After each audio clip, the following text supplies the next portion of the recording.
Good morning 11th class. Unit 4 आपकी जो है केमिकल बॉन्डिंग और जो स्ट्रक्चर थी वो आपके यहाँ से कंप्लीट हो चुके हैं और आपके बेटा अभी एग्ज़ाम भी आएंगे और रिवीजन आपकी चली हुई है।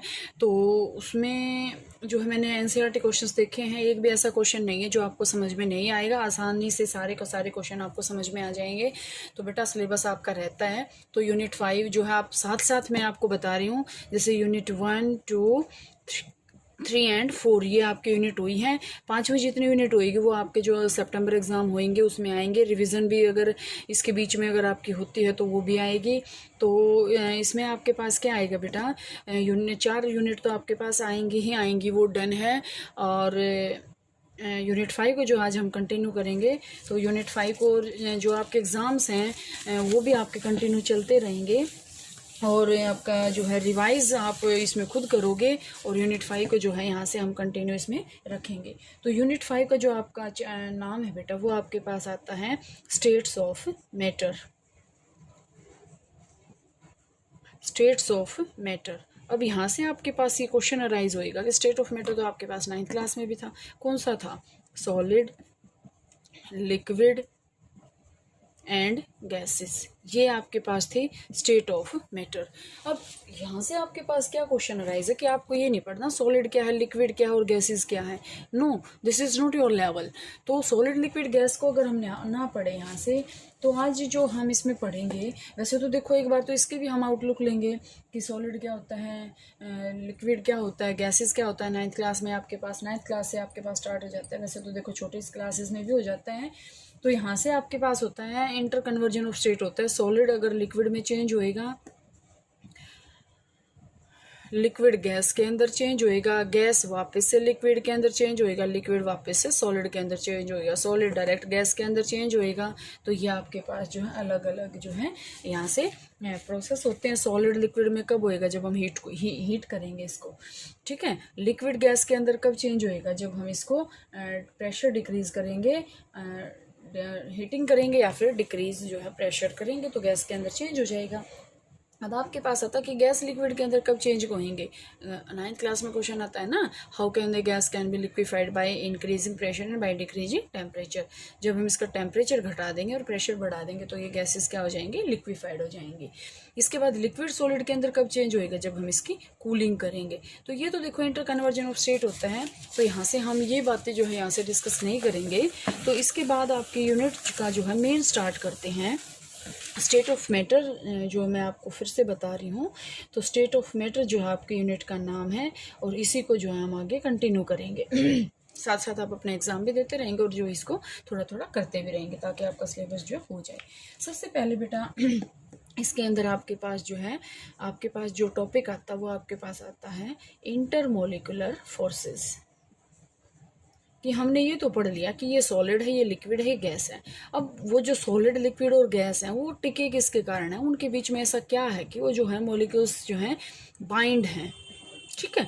तो वो बाइंड किसके कारण होता है बेटे? इंटरमोलिकुलर फोर्सेज ऑफ अट्रैक्शन के कारण होता है, जिसके कारण वो जो है, जैसे इंटरमोलिकुलर फोर्सेज आपके पास क्या आएगा?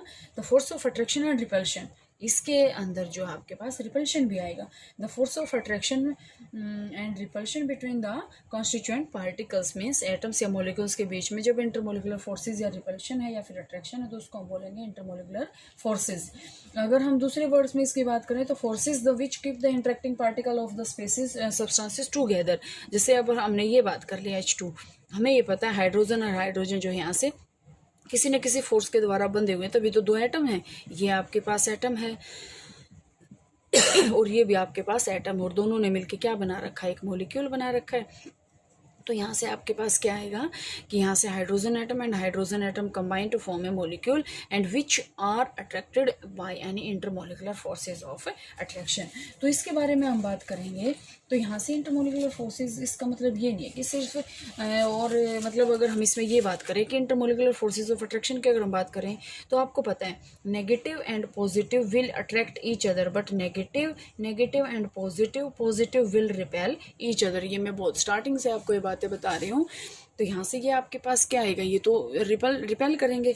लेकिन अब आज का जो टॉपिक आपके पास आएगा वो ये आएगा, सबसे पहला जो इंटरमोलिकुलर फोर्सेज हम इसमें स्टडी करेंगे वो आपके पास यहाँ से आएगा बेटा डिस्पर्शन फोर्स डिस्पर्शन फोर्स, या फिर हम उसको बोलेंगे लंदन फोर्स। ठीक है, डिस्पर्शन फोर्स या फिर हम उसको बोलेंगे लंदन फोर्स। अब यहाँ से ये जो इस टाइप का जो फोर्स होता है बेटा, ये सबसे पहले तो आप ये समझो कि ये होता किसके बीच में। सबसे पहले पॉइंट आपका नोट करने का है कि ये इस टाइप का जो आपके पास फोर्सेस होता है, ये आपके पास होता है नॉन पोलर मोलिक्यूल्स के बीच में। अब आपको पता है, क्योंकि नॉन पोलर मोलिक्यूल और पोलर मोलिक्यूल जो आपके पास लास्ट यूनिट में मैंने आपको करवाए थे कि पोलर क्या होते हैं, पॉजिटिवली चार्ज जो पार्टिकल्स होते हैं, जो उनके में बीच में जो अट्रैक्शन हो जाता है उसको हम बोलते हैं polar. But in case of non polar, यहाँ से जो इसमें जो फोर्सेस होएगा उसको हम क्या बोलेंगे, डिस्पर्शन या फिर लंदन फोर्स। अब यहाँ से देखो बेटा, आपके माइंड में क्वेश्चन आएगा कि नॉन पोलर हैं, जैसे हमने बात कर लिया H2, O2, नाइट्रोजन, ठीक है, या फिर मोनोटोमिक गैसेस के बीच में है He2 है, सॉरी He2 तो होता ही नहीं, ठीक है, He है, नियोन है, या फिर आर्गन है। ठीक है, हमने इसके बारे में बात कर लिया। अब सारे के सारे क्या है, नॉन पोलर हैं, क्योंकि अपोजिट चार्ज है। इन्हें आपको पता है पोलर में आपको मेन पॉइंट ऑफ आइडेंटिफिकेशन क्या देखना है कि उसके बीच में अपोजिट चार्ज होना चाहिए। अगर हम इसकी बात करते हैं तो सेम चार्ज। ठीक है, तो यहाँ से आपके पास ये आपको पॉइंट नोट करना है कि डिस्पर्शन या लंदन फोर्स कौन से एटम्स के बीच में होता है, जो नॉन पोलर होते हैं। अब आपके पास यहाँ से माइंड में क्वेश्चन आएगा कि ये फिर टिके किसके कारण है, ऐसा क्या है जिसके कारण ये रखे हुए हैं। ये होता है बेटा आपके पास, ये एक होता है सर्कुलर मोशन के कारण होते हैं ये, सर्कुलर मोशन। अब सर्कुलर मोशन को थोड़ा सा समझो। जैसे देखो, अब ये एटम मैंने बना दिया यहाँ पे हाइड्रोजन का, और ये एटम भी मैंने बना दिया यहाँ पे हाइड्रोजन का। ठीक है, अब यहाँ से अगर हम बात करते हैं तो सिमेट्रिकल डिस्ट्रीब्यूशन है। यहाँ से ये डेल्टा पॉजिटिव है और ये डेल्टा नेगेटिव है। ठीक है, और यहाँ से अगर हम बात करते हैं तो ये भी सिमेट्रिकल डिस्ट्रीब्यूशन है, ये पॉजिटिव है और ये आपके पास नेगेटिव है। ठीक है, ये आपके पास क्या सिमेट्रिकल डिस्ट्रीब्यूशन है इलेक्ट्रॉनिक चार्ज क्लाउड का। अब हम इसके अंदर कुछ नहीं कह सकते कि यहाँ पे ज़्यादा है, यहाँ पे कम है, यहाँ है, यहाँ है। अब इक्वली डिस्ट्रीब्यूट हो रहा हुआ, लेकिन ये जो घूमते घूमते घूमते घूमते इनकी पोजीशन एक ऐसी आ जाती है। ऐसे मैं यहाँ से बात करूँ कि जो आपके पास मोर इलेक्ट्रॉन डेंसिटी है ना, जैसे हमने यहाँ से बात कर ली ये है, अब हमने यहाँ से ये बात करी तो जो इलेक्ट्रॉन डेंसिटी है ना वो एक बार जो है साइड में चली जाती है। इसी तरह ये चली गई ऐसे, यहाँ से ये यहाँ चली गई। ठीक है, अब यहाँ पे क्या है, पॉजिटिव है, और यहाँ भी क्या है, पॉजिटिव है।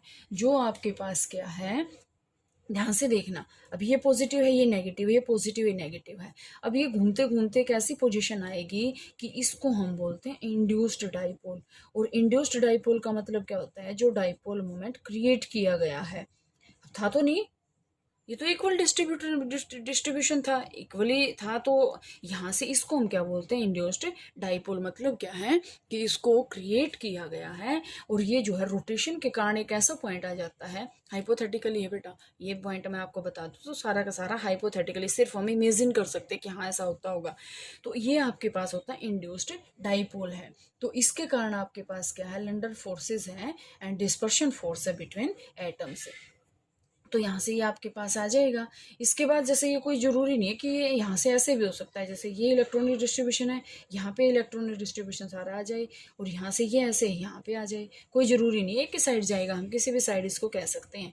तो यहाँ पे भी इंड्यूस्ड डाइपोल हो गया ये। ठीक है, लेकिन यहाँ पे आपके पास क्या है कि इसका अगर इसकी करेक्टरिस्टिक्स पढ़े तो ये मतलब पॉसिबल कब है, सिर्फ और सिर्फ पॉसिबल ये तब है कि एक तो सिर्फ क्या है, जब एटम्स जो हैं एक दूसरे के बिल्कुल क्लोज हों, एटम्स क्या हों, क्लोज हों।